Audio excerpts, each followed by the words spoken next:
date is September 16th. This is the Tenant Landlord Committee. I'm calling meeting to order.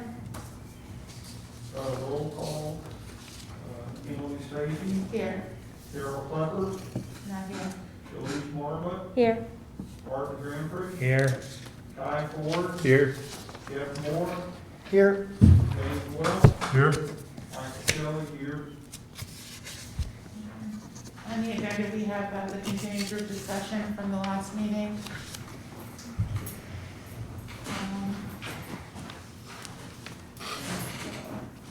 We talked about, someone refresh my memory. I don't remember. Does anybody remember?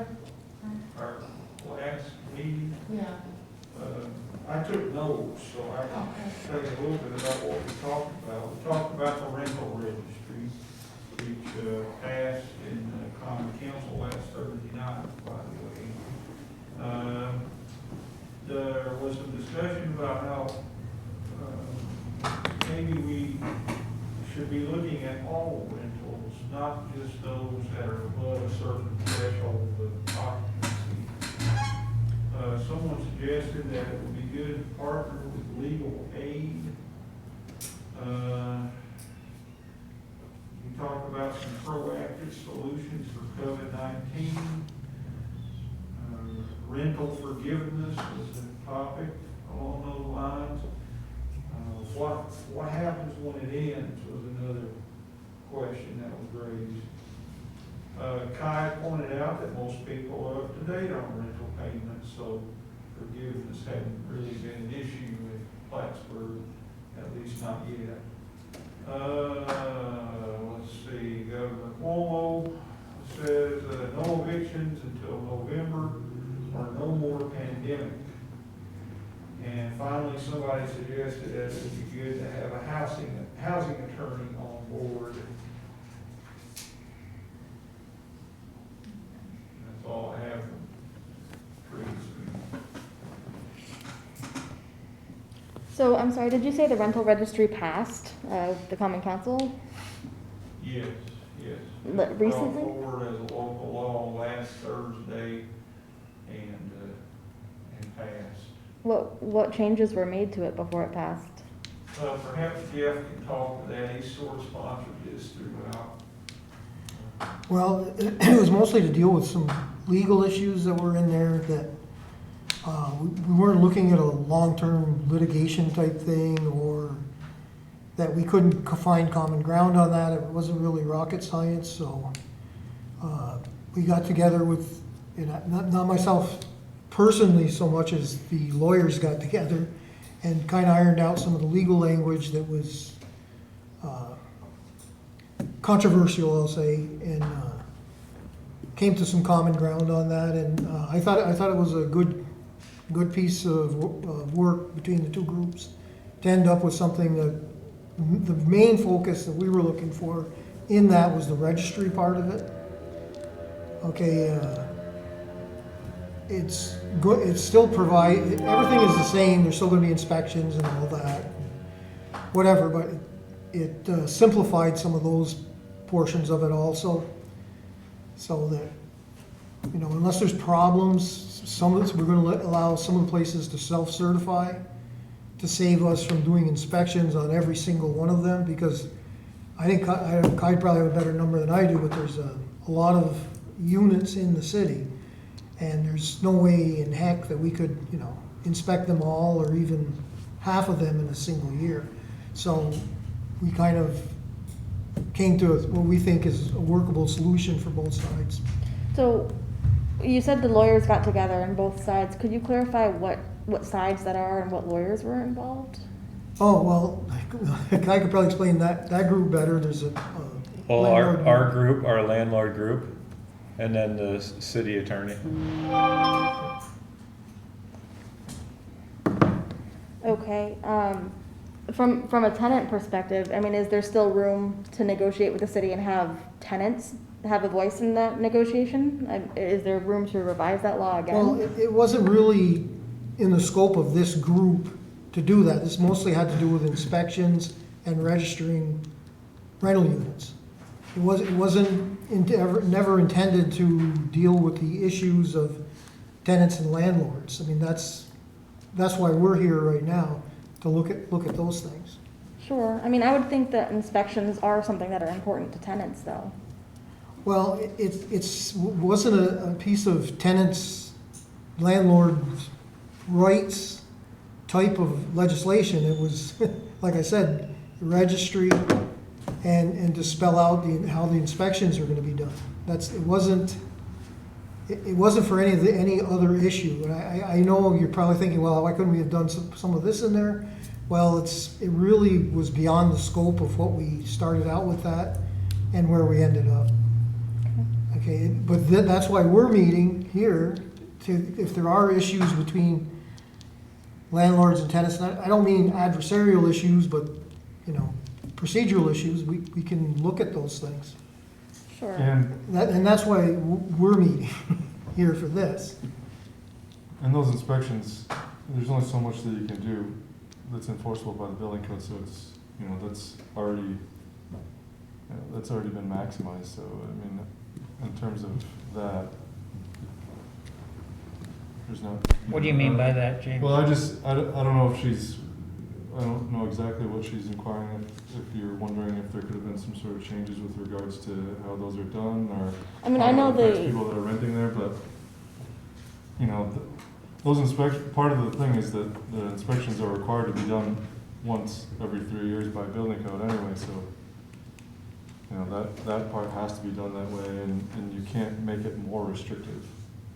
Yeah. So there's two components. There was like a yearly registry where landlords have to sign off that the units are in such and such condition under perjury, and then there's, potentially fines for, filling that out incorrectly. But then there also is the New York state law is every multifamily unit has to be inspected every 3 years, and that's what the new law states basically, so that doesn't, change that.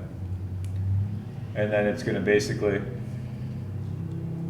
the city the building inspector's office wanted more money to pay for that.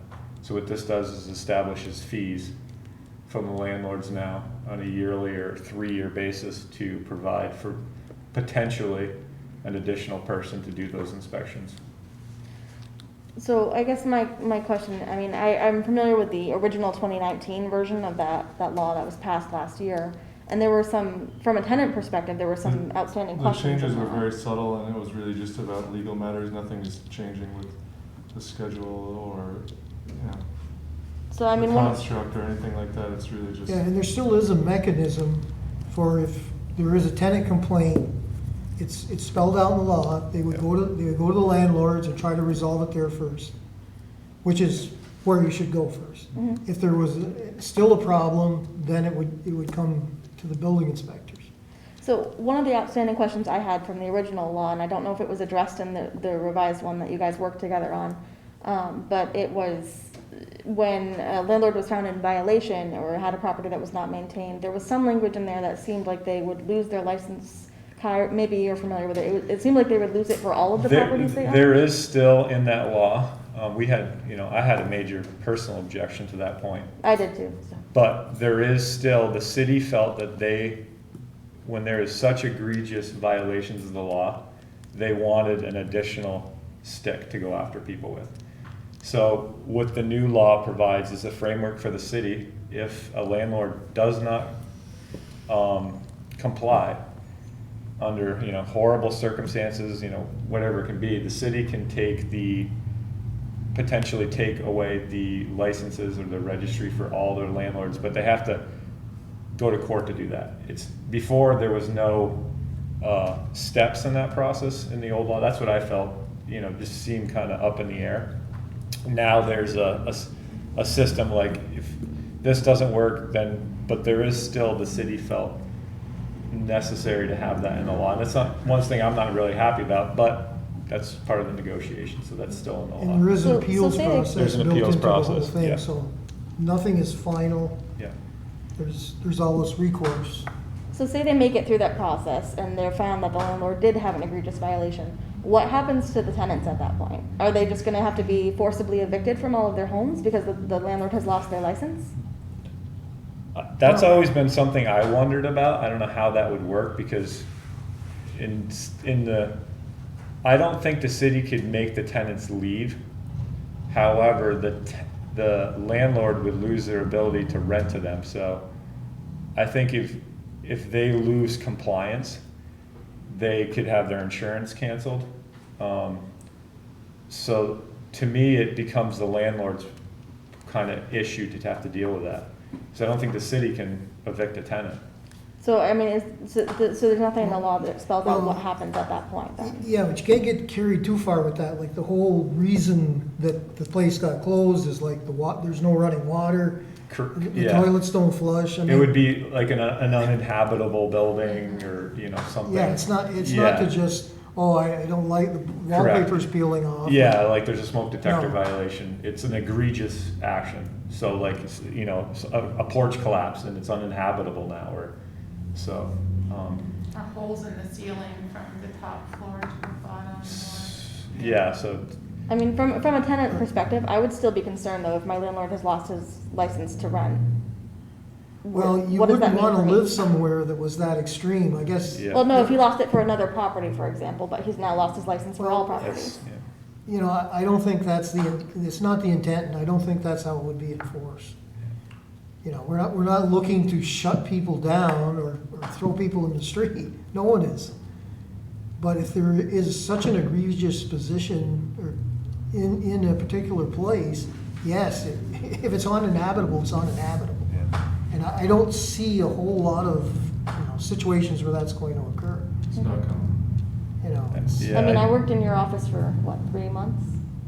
And there was at least one that I saw during that period that.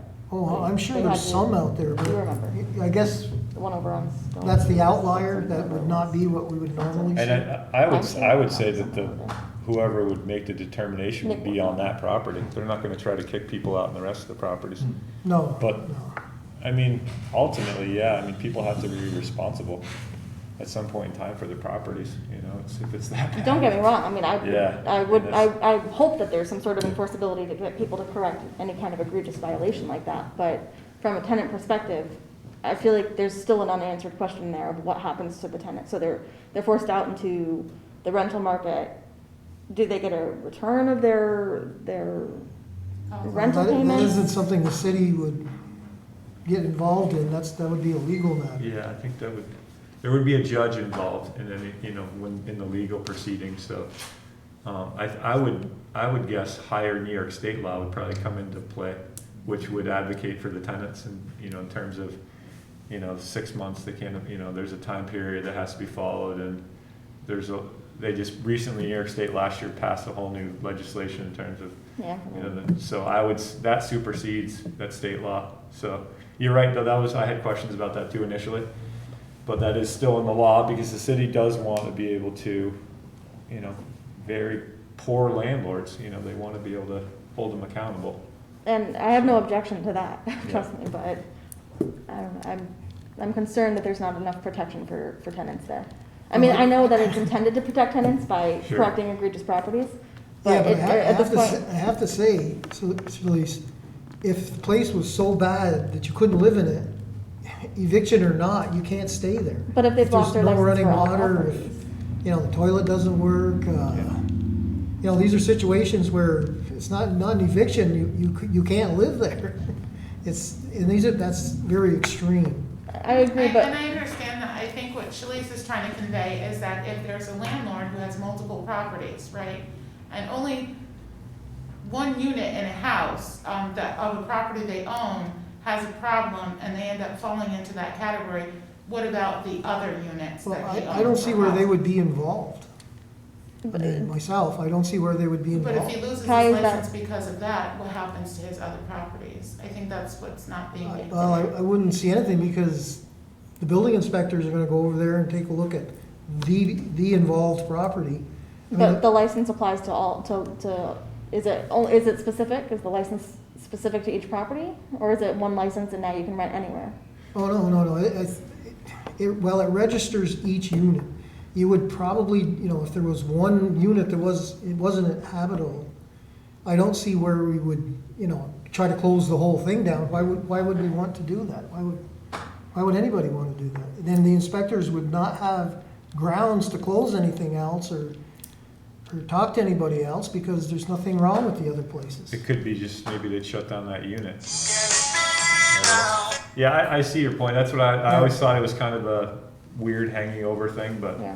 that's, I but think I, I just read somewhere along the lines of the city reserves the right to do so, so. yeah, I I think mean, I that's don't kind think of. it's something that would ever be practiced. Okay. All right, I think that answers those questions for now. Thank you.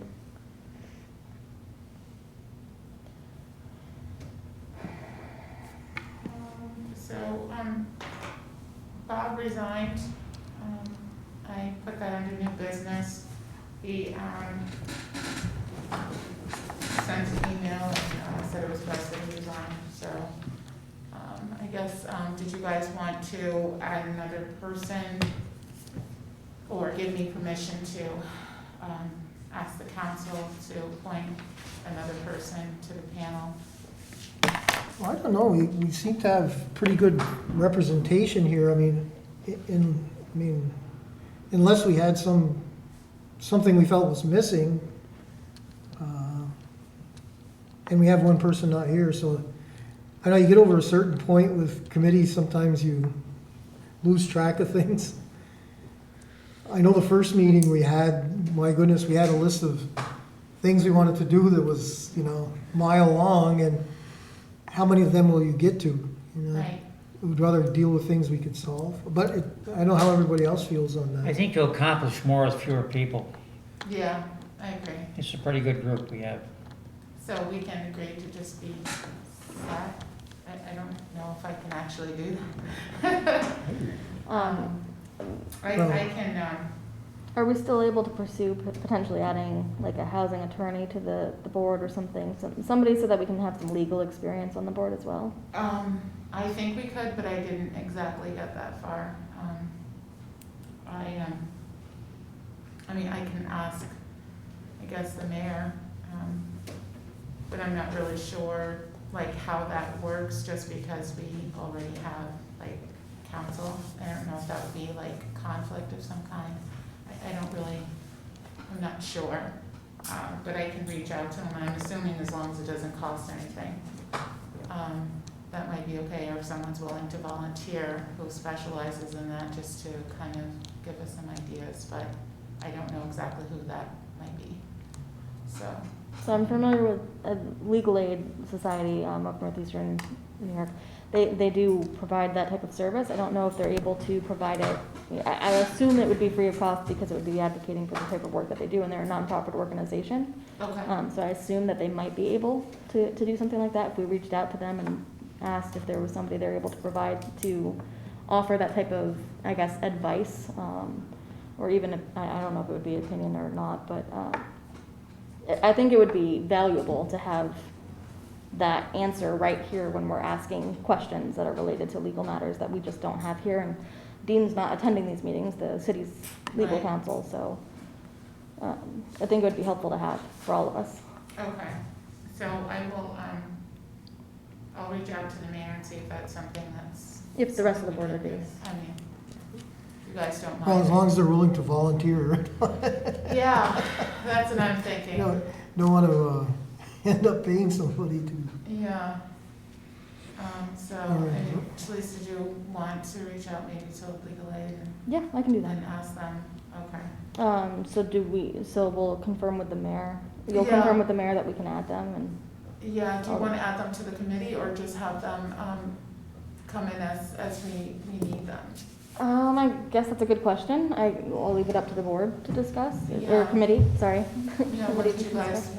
wanna do? Is it something that you think we need on a To call on. regular meeting basis, or something that, we just call upon them, you know, when we have a question?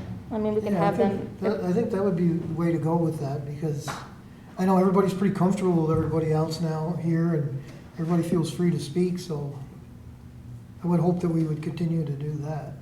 And then if we have something where we get bogged down or need some assistance, we can call somebody in. Okay, all right, so more of like a. A volunteer. per diem.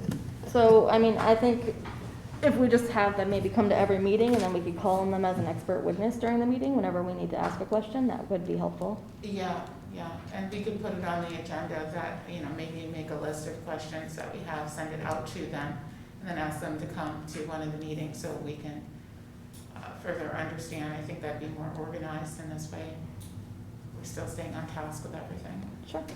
So, okay, so I will ask the mayor and I'll email you and let you know. Well, I'll email everybody and let them know. Well, if they're not a member on the committee, then I think we can, as a committee, just call on them whenever now. Can we, okay? I think we're within that, right? I don't know. Yeah, Emily will check on it. And, Yeah, I'll check on it and then see how that goes. And when I get the okay, then I'll pass it to you. And we'll go from there. So I spoke to Carol Klepper. She's having some, building a roof on her house. So she won't be here until, maybe October. So that's why she's not here. She said that, she would send me a list of information, about things that she wanted to discuss. I did speak to her the other morning.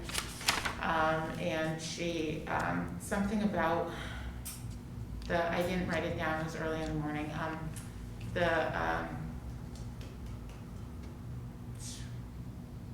building code, and she mentioned something about people parking their cars on the lawn and having a code inspector or something, I guess, ticket the tenants for having, cars parked on the lawn that is ruining the lawn. That was, I can tell you about that. I've called the police many times to no yeah, avail. They don't come over and ticket the cars for parking on the lawn. They don't ticket them for blocking the sidewalk, so you have to walk into the road to get around them. Been through that many, many times. wow.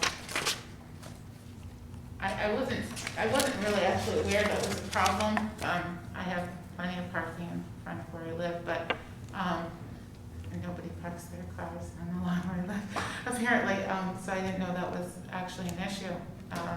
So I said, okay, and then I'd bring it up, to the committee and, see if you guys had any, issues with that. But she said that she would like to propose that, tenants be fined, for doing stuff like that because it ruins the lawn. There's oil, there's all kinds of stuff that comes out of the car and onto the grass, ruining the grass, causing, lots of problems. And then how do you fix something like that if the grass is ruined and you have to dig it up and then hopefully. I think isn't that more like a policing issue? It's more of an issue that if she doesn't call me and let me know about it, then I can't do anything about it. And if she does call me and I go there and it's not occurring at the time, I can send a warning notice to the property, but that, it's not, you can't always issue a ticket if you don't, If you don't see it. catch them in the act. So Yeah. I don't know that necessarily falls in line with the stuff that we're discussing here, but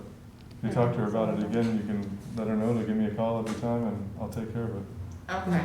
and that does overlap with the police a little bit, which you're correct, Guy. Like if somebody's parked on the sidewalk, well, that's, to me, more of a police issue Sure. than, Parking issue, yeah. yeah. So it's kind of a hybrid. It's- Yeah. Sometimes it is, like I know places, people that park in the yards, eventually it gets muddy, back down, and then next thing you know, there's a junk car there, or where there was one car, then there's 2 cars, 3 cars, and it's dangerous because people are coming, coming out of the road, or out of the parking spot into the road, and there really isn't egress there. I see Yeah. people hop the curbs. We try to stay up on it, but a lot of the times, people are gone to work during the hours that we're working, and, Yeah. you can't catch them. That's true. Well, I took kind of concern to it too. I said, because why does the tenant get fined when it might not necessarily be the tenant? It might not necessarily be that's parking their car up on the lawn, how do you know that it's not a neighbor down the road, or, you know, someone that was drinking and driving and parked their car up on the road and took off, right? How do you know that that car that is there is actually the car for where they're parked in front of? I put the ticket right on the vehicle. Do you? Okay. Yeah, Well, it's the she responsibility wanted- of the driver. It's not, Yeah, well, not, she wanted the tenant to be like fined for the car being on the lawn, but there's no way to prove, right? I mean, well, there is, the police could, but if they don't come, how do you know that that car belongs to where it's parked, right? You don't know that. you don't, that's why the Yeah. ticket has to go on the car. Yeah, Exactly. so of course, I don't know anything about this, I'm just, don't hate the messenger. So yeah, I didn't put it on the agenda, but, I was going to, thank you, Mr. Kelly, I was just gonna suggest, I know that we had discussed before that we weren't gonna do open meetings. Is it okay just to do this time? Do you have any objections, or do you just wanna keep it closed? I didn't put it on the agenda, so, You mean calling for like an open? public comment. Public comment at the Yeah. end? I don't have a problem with either way. Is there something specific we're talking about, or is it just? We did, Then let's just stay with that. okay, it was a temporary thing that I had sent out, right, that we would temporarily, not do public comment.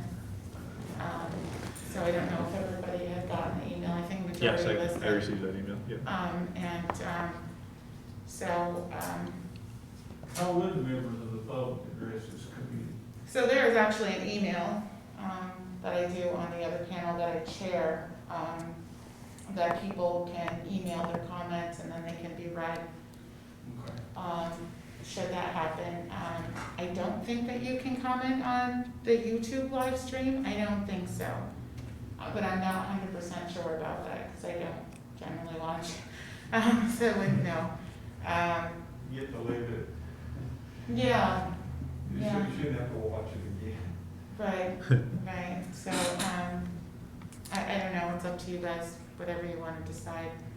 I mean, I'm comfortable with either having, you know, a public comment period only reserved towards the end of the meeting, or when we have an action item that we're gonna be making a referral to the council on, or something along those lines, and before we make that referral, you know, have a comment period at that time. I'm comfortable with either way, as long as there is a comment period, but it doesn't interrupt the discussion and procedures of this board, or committee, sorry, committee. Okay. Mm. Well, I'm thinking along the same lines, if we have something come up where we want public comment, we could, you know, at a particular meeting, you know, we could just say, well, we're planning on doing this, you know, does anybody want to make any comments on it? But for like a meeting like this, we're not really doing anything Right, at the moment, so, yeah. okay,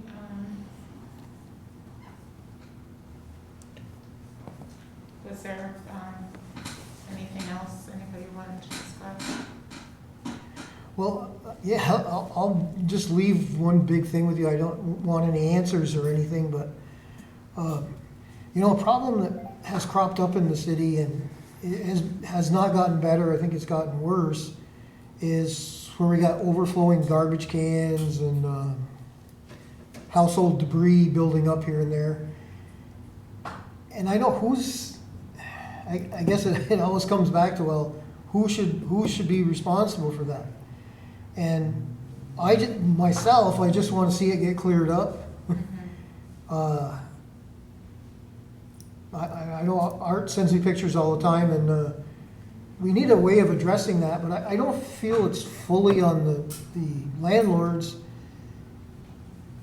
that, you know, to an extent that if there's enough containers and people are just throwing garbage on the ground, then maybe it's the people who live there that need to do that. I know that's something we have to sort out to get over that problem. I'm kind of at a loss as to where you go to attack this thing.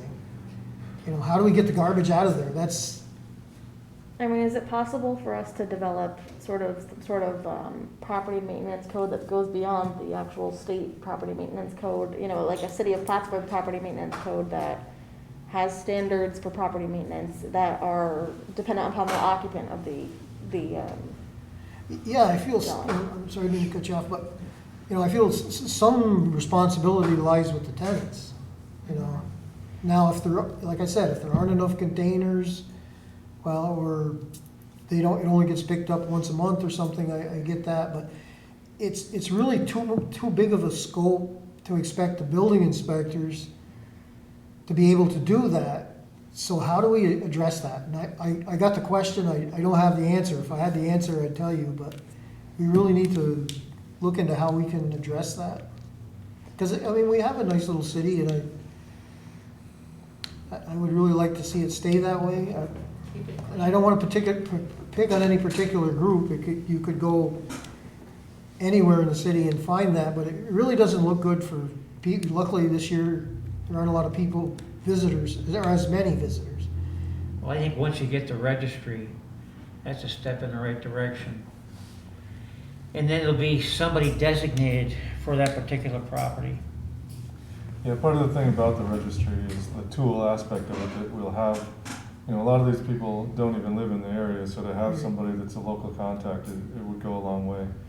Some of the properties, like the fraternities, such, where it's just one unit and a bunch of, you can deal with the tenants a little bit more easily, but when there's 3 or 4 units, it's really hard to place the blame on who's, that's when you have to deal with the owner, and sometimes you get a little more production out of the tenants because a ticket is a little more bothersome to them than it is to someone who's, I also think you get the fraternities and sororities to help out.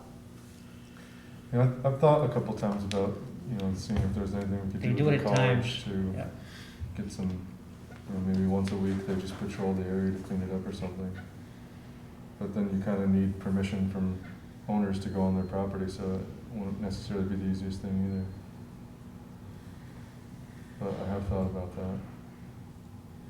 I have a little bit of experience with this because my next door neighbor is a young man who rents his apartment from someone, and it does not include garbage pickup. So if he wants that, he has to pay for it extra. He doesn't have a lot of money, so he can't afford to do it. I think he could afford to, have garbage service, but he preferred not to, so he can use the money for other things. And he goes to the dump himself, but probably not as often as he should. So the garbage piles up behind the building sometimes. I wonder myself, what can I say to this young man? What can I do to help him? I've let him, please don't tell the DPW this, but I've let him put his garbage in mine a few times when it really piled up. But I think maybe that's what drives it in some cases. People just can't afford to do otherwise, and landlords aren't willing to provide that service for them. So.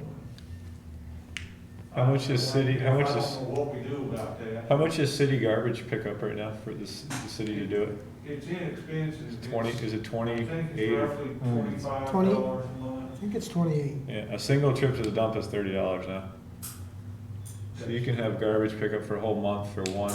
I know people do the same thing. I'm like, you're crazy. You're spending $30 to go to the dump once, Yeah. and you could have weekly pickup for the cheaper. You're right. It's, I'll mention that to the. I mean, it is. He's paying more to go once than he could have it for the whole. Not to put down his financial situation if that's the case, but a lot of people, I know people do the same thing. I tell them, they're like, it just, Yeah.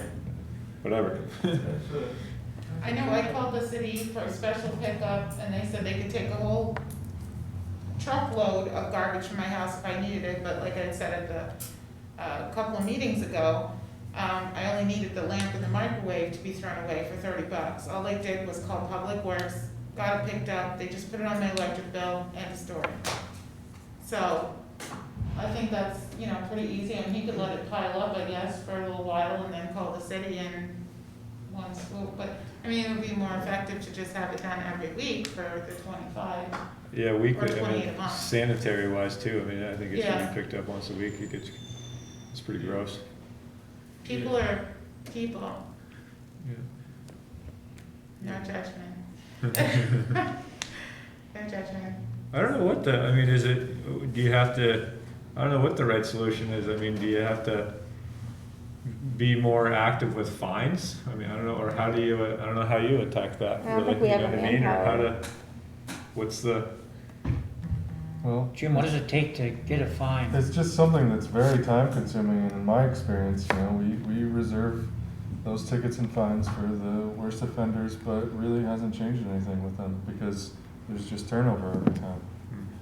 You know, property owners pass it down to the tenants, and then every semester, you know, there's new tenants in that district at least, you know, that's where a lot of it comes from, a lot of the garbage problems, you know, downtown and through the middle block.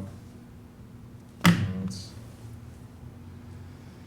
I try to patrol every morning and try to stay on top of everybody, but, you know, sometimes you're busy on other inspections and, I honestly don't know how you keep up at all.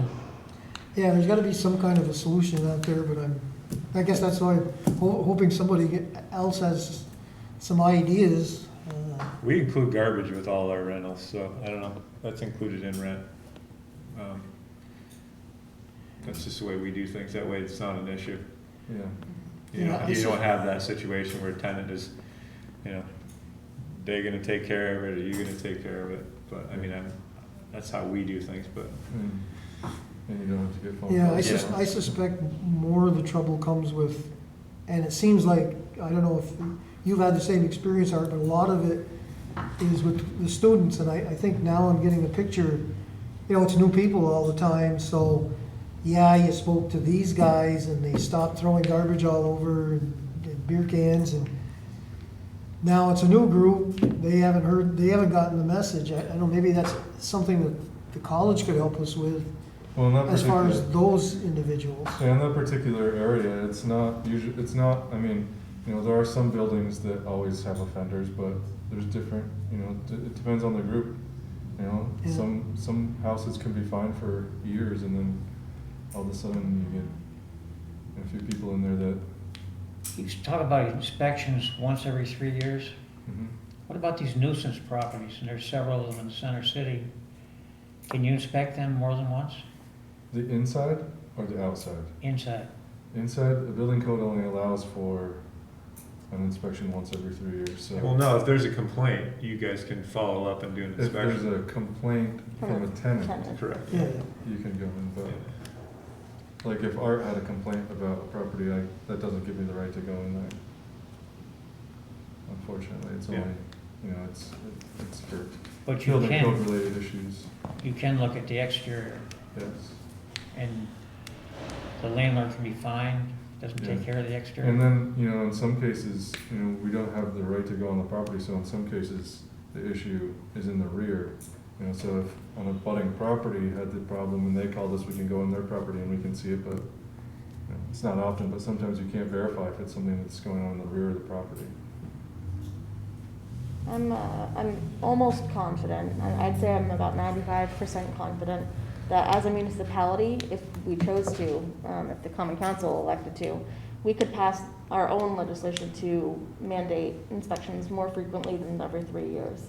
I know that came up in the first meeting we ever had with Carol, so I went and researched it that night. I went to the Department of State website, I was looking through documentation provided from the Department of State website, and I want to say 95%, it said we can do that more frequently. You if we can, pass but that. how, from a You manpower have perspective, to, you that's- have to submit that to the state for one thing, for review, but also, just, you know, one inspection every 3 years is, I mean, you're talking about, I think, 5,500 units, and you're talking about a lot of paperwork, and, you know, there's gonna be a lot more manpower needed for the registration already as it is, you know, because that's a lot of applications, that's a lot of self-checks, you know, it's just a lot of stuff that needs to be reviewed, so. But An if I'm not inspection mistaken, the once a current year. law says that they self-report that they're Right. like that. They still have to be inspected every 3 years though by the They building still have to be inspector. inspected every 3 years, and And the law doesn't have any more inspections than what you guys are already doing, 'cause it's only, well, one thing that the law helps with is, you know, absentee landlords and a lot of other people that, you know, continue to blow us off. You'll go through all the time to try to schedule an inspection, you'll send the paperwork, you know, these little things, but they add up, and then you go there, and someone doesn't show up, and you wait for 5 or 10 minutes, and they're not there. You know, that's quite a waste of time. yeah, I And so remember that's that. one of the better aspects of the registration, will help with that kind of stuff. So, would the fee structure with the rental registry help to add more staff so that you guys can accomplish that more frequently? Well, I mean, we're all gonna be learning, you know, what kind of an undertaking this will be. I wanna be able to quantify that without giving it, you know, the 3 years to go through it one time, I guess, right? I'm not sure. Yeah, Can you- I mean, you have to look at the numbers you're dealing with, you know, it's probably like 1,900, just following the laws, 18 or 1,900 inspections every year. That's daunting to say the least. You know, if you know, it's 2 or 3 inspections every day, probably. If I'm doing my math right, it's probably like more like 3 or 4. That's, you know, and they have other tasks to do at the building inspector's office also. So I guess I wouldn't want us to get where we did something that we couldn't follow through on. I mean, if, you know, like, yeah, it'd be great to have all 5,500 units inspected every year, but it's not realistic with what we have. I don't know if actually my tenants would want someone in more than every couple of years too. I have a lot of people who do not like me, and I take a hands-off approach. When I do have to get in, I let them know that, but a lot of people don't want city officials, it's their space, so I don't know, not everybody's comfortable with that. I mean, where I live now, I'm very happy with my rental unit. It's well taken care of. My landlord's very responsive. I've been a very fortunate tenant to have very responsive landlords for the majority of my life. But I did have one, in my life, I had one rental that I had where I would have begged to have somebody come in there without me having to initiate it, because landlords do retaliate when they're feeling targeted by their tenants. I would have absolutely loved to have me not be the person that initiates an inspector coming into my unit to say, you're spending $600 a month heating a house on municipal electric rates.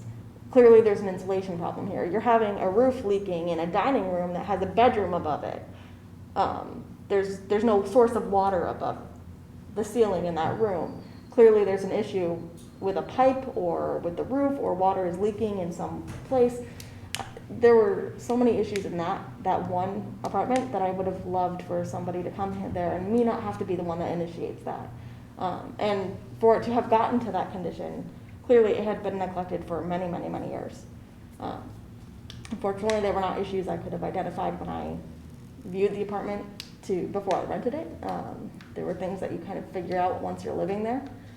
But there are definitely tenants that I think would appreciate not being the one that has to initiate calling and reporting their landlord, or having to wait 3 years to get somebody into their unit to check it out.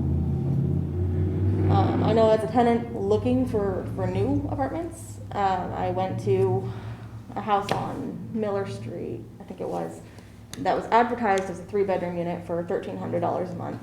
And I went in there and there was a shower, no bathtub. I've got kids, that's not obviously gonna work. One of the bedrooms didn't have a window. That's not a bedroom, correct? Under New York State code. And that is frequent in not only rentals, but also in housing sales. They'll advertise 5 bedrooms when it's really not a bedroom, because it's a basement that has a window this big that you can't crawl through in case of a fire. There's so many issues in these apartments. I went to one that was an upstairs apartment over near the college, Draper, I think it was. And going upstairs to get into the apartment, the landing right outside the door had a hole in the roof that was so bad, you could see the sky through it. Broken windows, doors without knobs or locks on them. There are so many not maintained properties in this city, and we really need to find a way to be able to inspect them more frequently and make them safer for people. And I hear what you guys are saying, but I feel like we still need to come up with a solution that makes this a safer community for everyone. People shouldn't have to wait 3 years. And currently, the way the law is written, it's my understanding that this is only going to apply to multifamily dwellings, which have 3 or more units in them. It's not going to apply to single-family dwellings, correct?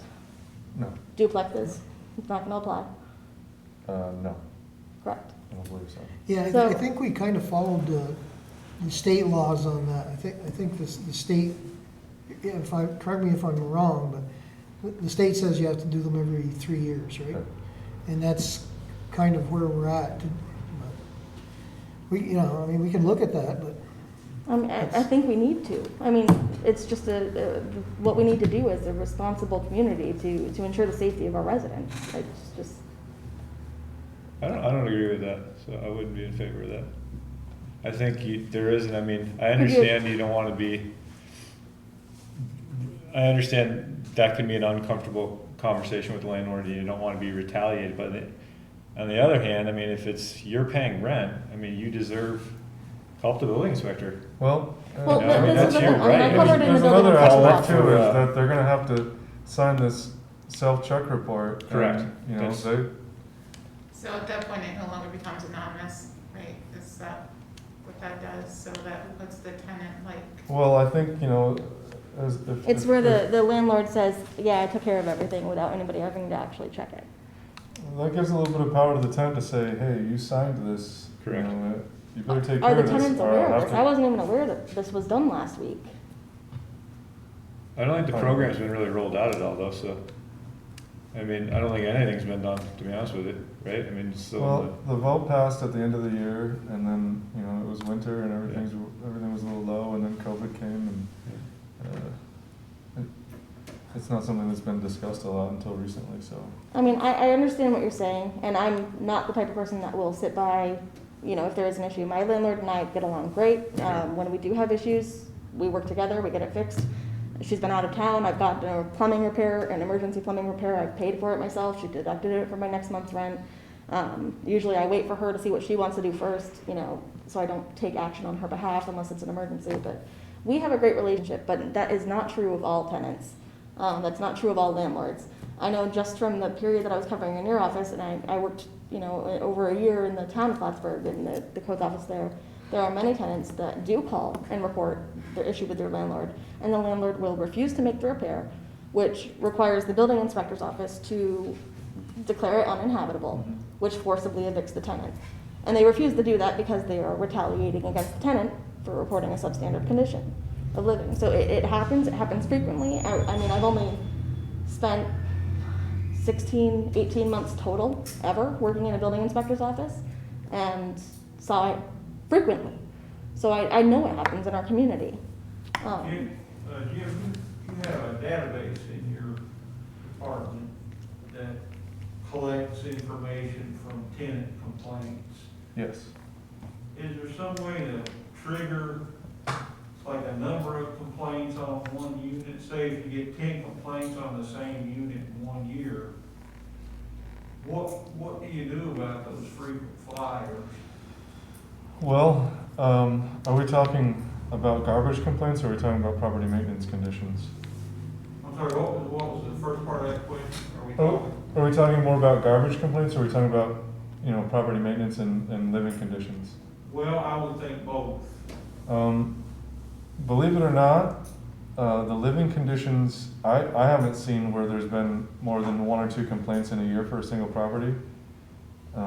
Certainly there has been for the garbage complaints, and usually after there's been a few where it's the same offenders, if it's been the same people living there, or if it's a property owner that we've dealt with for the same thing multiple times and they're not as cooperative, then we go to a ticket at that point. Okay. And then, once they've been issued a ticket, they clean up their act for a little while, and then they'll be back at it. And by then, there's been turnover, so it's. Yeah. It's kind of just a never-ending cycle. So, I mean, one of the things that I would have, you know, I'm disappointed that the rental registry passed last week without me knowing about it in advance. One of the things I wanted to suggest before that passed was if there are issues with a property, for example, and the landlord refuses to make the repair, usually because they want to get rid of the tenant, one of the things I think we should do as a community, and I've seen it done in other communities, is offer an escrow account where the tenant has to pay, you know, held by the city, for example. They pay into an escrow account, and the landlord doesn't receive those funds until the repair is made. So they're losing their rental income. It motivates them to make the repairs, instead of just waiting it out and getting rid of a tenant that they don't want to get rid of. Other things we could do, potentially mandating when a property does have substandard conditions that do need to be repaired, is require that the tenant that was displaced be the first one offered to go back into the unit when it's replaced. Because just a few months ago in the building inspector's office, we saw this with one tenant and landlord. Tenant had issues. The landlord decided he didn't want to make the repairs because he wanted that tenant gone. And as soon as she was out, decides to make the repairs so he can rent it to somebody new. It's unfair treatment towards tenants. And I think that there are actions we can take as a community to protect rights, to prevent displacement, and to hold landlords accountable for property maintenance as well. Well, I have to look into that. I mean, you know, there's things you can do and things you can't do. And I'm not sure. That's based on something I saw in another community, so I'm certain it's something we can achieve. I don't know if I'm in favor of that though. I don't know if that's something I'd want to achieve, to be honest with you. I mean, I think your intentions are good, but maybe once this program starts kicking off with additional help, it might help to alleviate some of those issues you're talking about with more frequent inspections. I mean, I've never looked at a multifamily dwelling, ever, in my life. I've never looked at one. I've only looked at single-family dwellings and duplexes. So automatically, I know any of the rentals that I have ever looked at and have been in substandard condition and I walked away from and never decided to rent, none of those will ever be inspected under this current rental registry. So it doesn't go far enough. So it's after 5 o'clock, we need to adjourn. When would you like to have the next meeting? Is 2 weeks good? Does that work? Mm-hmm. It would be September 30th. Gives time for me to get hold of the mayor and find out about this other and then possibly get a lawyer. So I'm going to motion to adjourn. I'll make that motion. Okay, Jeff, and second by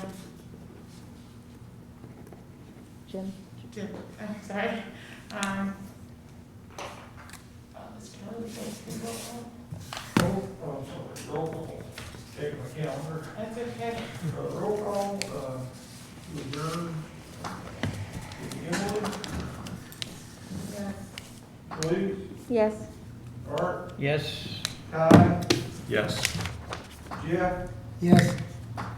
James, Yep. and Michael, yes. Well, I think it's good keeping these things about an hour because you can get rambling after a while. Like an hour is, I think, a good amount of time to go through everything. And I know everybody has to get home, so. I've got soccer, so. For me next week.